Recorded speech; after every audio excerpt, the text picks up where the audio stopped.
Hi, friends, and welcome to another episode of Regarding Consciousness. I am Jennifer K. Hill, the host of this show and co founder of om-heals.com, as well as Optimal Match, om.app. And it's such a pleasure to have you here today with Petra Brunnbauer and I. Petra and I were recently connected by an amazing soul sister, Nina, who has referred us some of our favorite guests that we've had on this show. And in addition to Petra being here today, she is the creator of the Jōrni Wellbeing Platform. She is a holistic well-being expert, podcast host, and created the Jōrni Podcast as well as the Wellbeing Platform after a transformative personal experience in 2019 that inspired her to continue her own journey of healing, self-discovery, and personal development. She spent almost 20 years living in Canada as an executive management expert, and then recently, in the last several years, relocated with her husband and cat to the west of France. So I look forward to visiting you one day there, Petra. Yeah, absolutely. That sounds wonderful. Yeah, well, thank you so much for being here today. I was able to join you for your wonderful summit that you have, I think, coming up in May. So we'll have to be sure to tell our listeners a little bit about that. And perhaps you could share a little context is how is it that you became a well-being expert and somebody who is creating these incredible places for people to gather and share their wellness wisdom? Yeah, I'd love to talk about that. It's one of my favorite things. So, yeah, life doesn't always go how we plan it, as most of us know. We kind of have to go with the flow a lot of the times. And as I grew up as a teenager in Canada, I had my own mental health journey. I had things I struggled with. So, the well being journey was never far from my mind. There was always something going on. And I found it a little disconcerting that there was so little support in the mental health system and so little resources that were offered up as I was journeying through that. And so I spent my teens and 20s struggling with that, trying to find solutions, ways to make myself feel better, to, I guess we could term it, find my happiness, my peace. And it just didn't happen. And so I tried various things. I worked very hard. I worked as a management executive.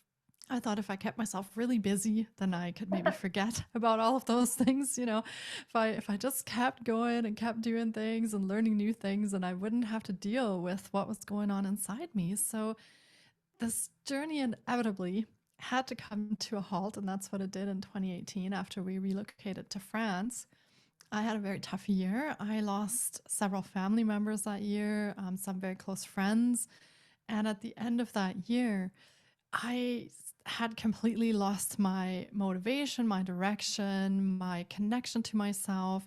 Through all these deaths that I was experiencing and the losses, I lost myself.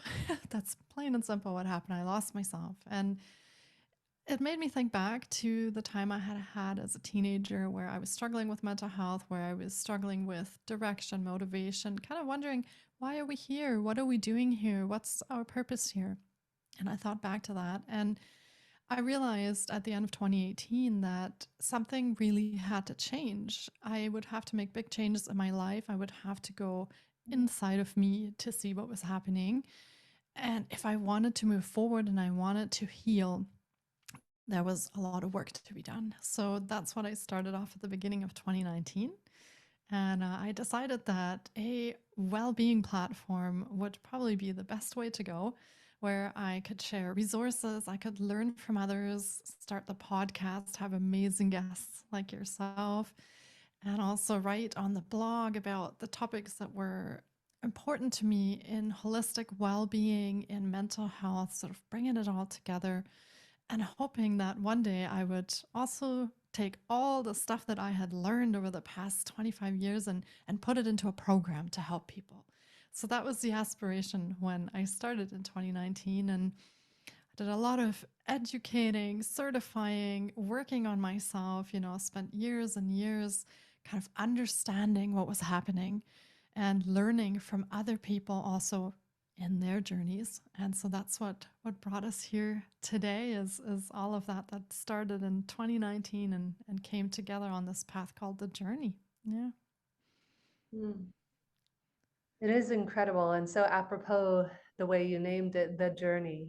I feel like so many of us are on the journey of Yeah. self-discovery and inner understanding. And for any of you tuning in, many of you know I too struggled with mental health and depression in my teenage years and early 20s.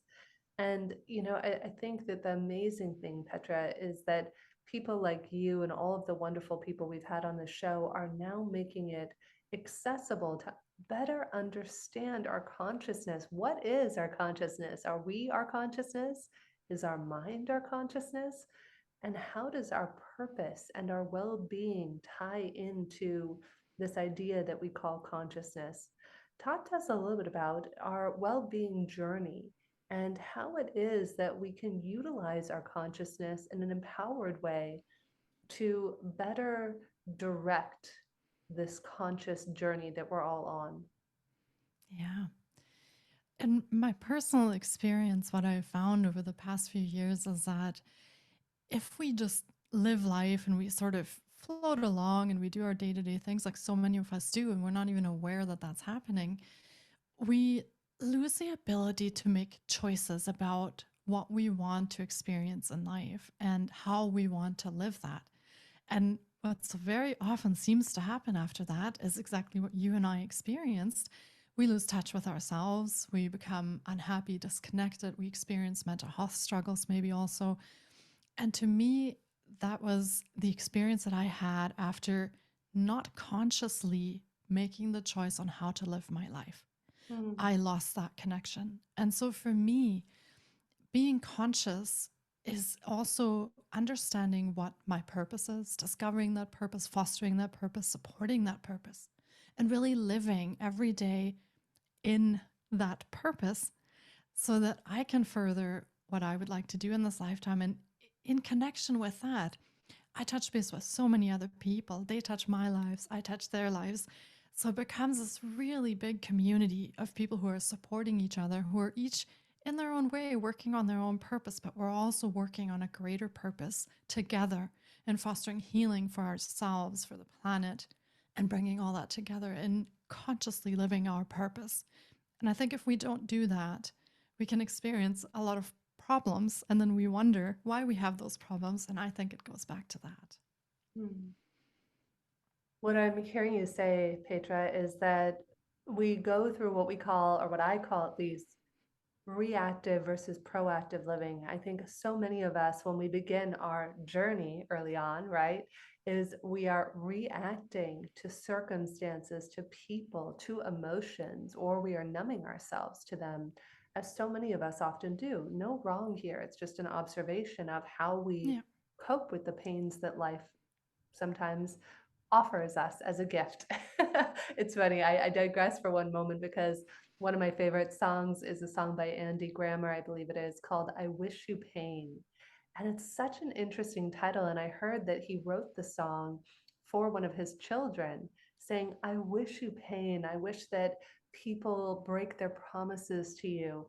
And it is so true because it's from the depths of despair and pain and heartache that we often break through. We break through like this beautiful flower.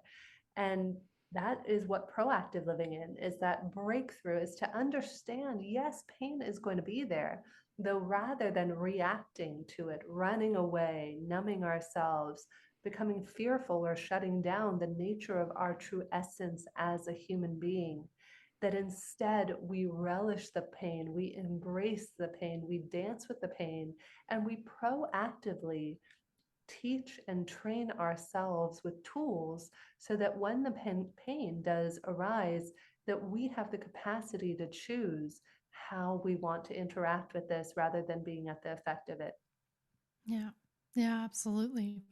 And like you said, I don't think I know anybody who hasn't experienced pain in their lives. So it is something that we as humans inevitably will have to deal with and manage. The the thing that I have learned is that when I am in my essence, when I am living my purpose, my authentic path, I deal with it in a very different way. I find myself much quicker. I can live the emotions that I'm experiencing, but they don't consume me. They don't pull me down and keep me there forever. And that's what used to happen in my teenage years. I would experience things and I wouldn't find a way out of them. Mm.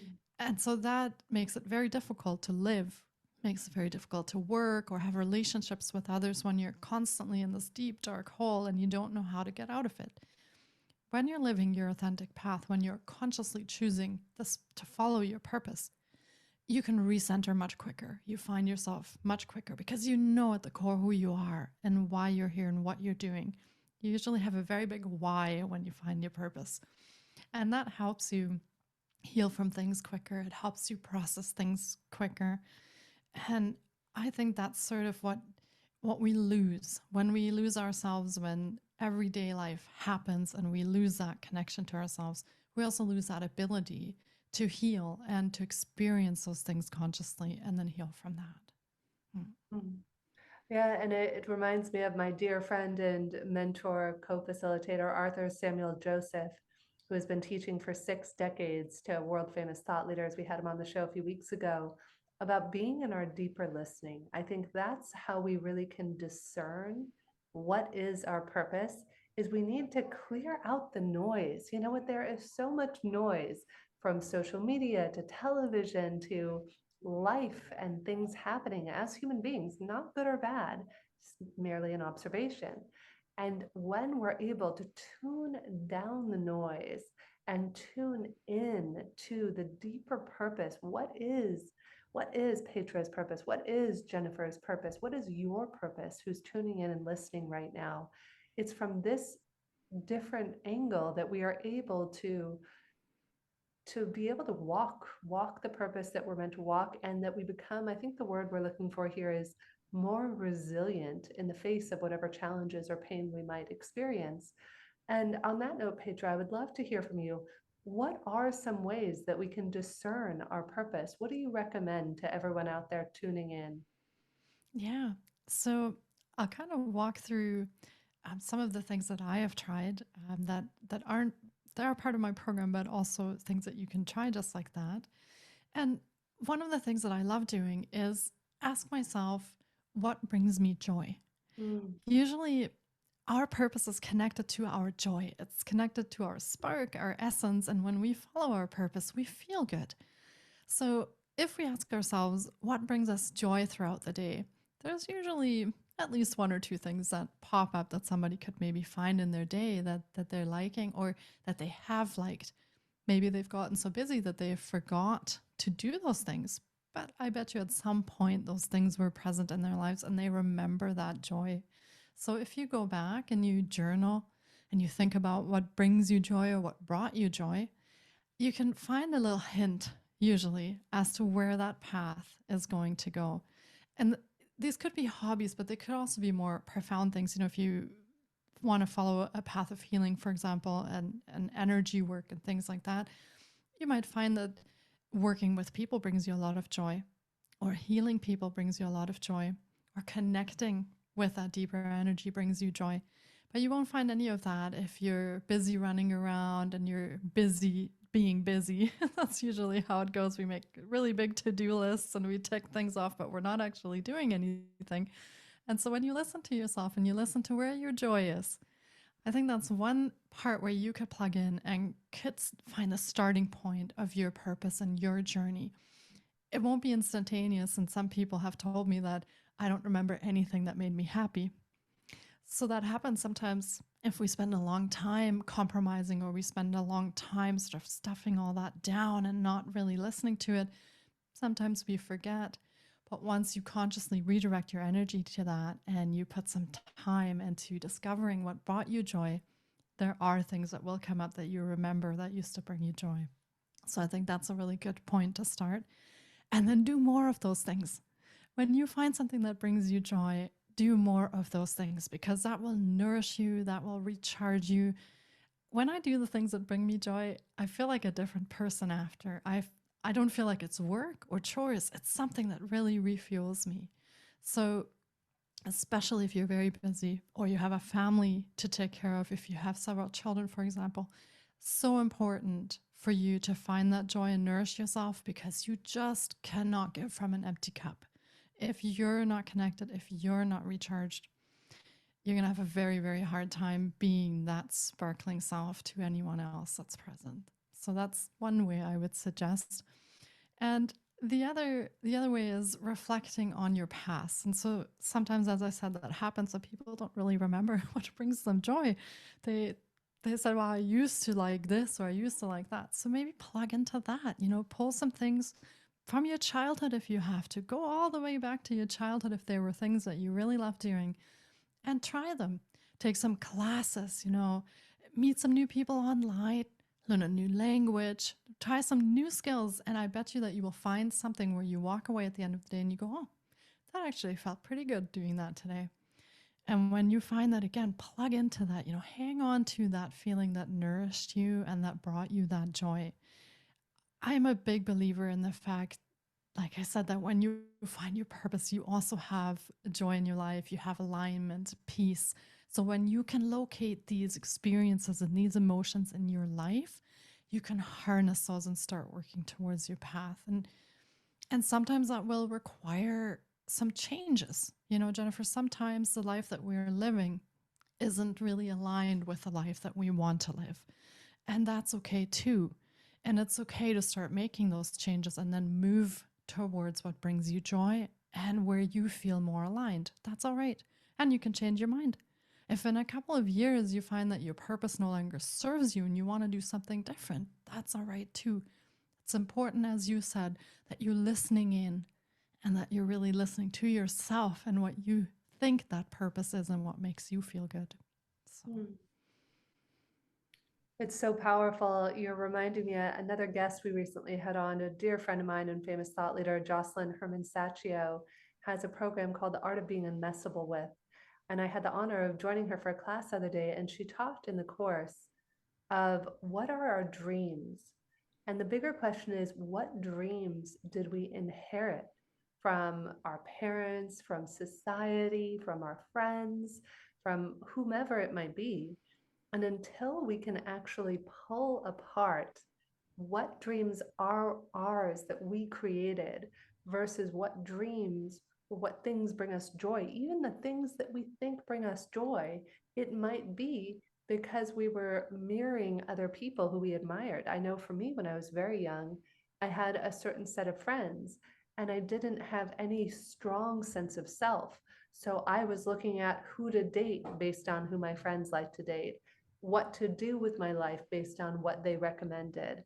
And when you shift contextually and you shift from that, hey, I'm reacting to the circumstances in the world around me, to one of being a creator, it's a totally different vibe. Yeah. Yeah. You're shifting from effect to cause, right? So you're becoming the cause and the agent of your own life. And in all honesty, that can be a very scary thing. Some people have never experienced being the agent in their own life. So that can be a very, very scary experience that takes some getting used to.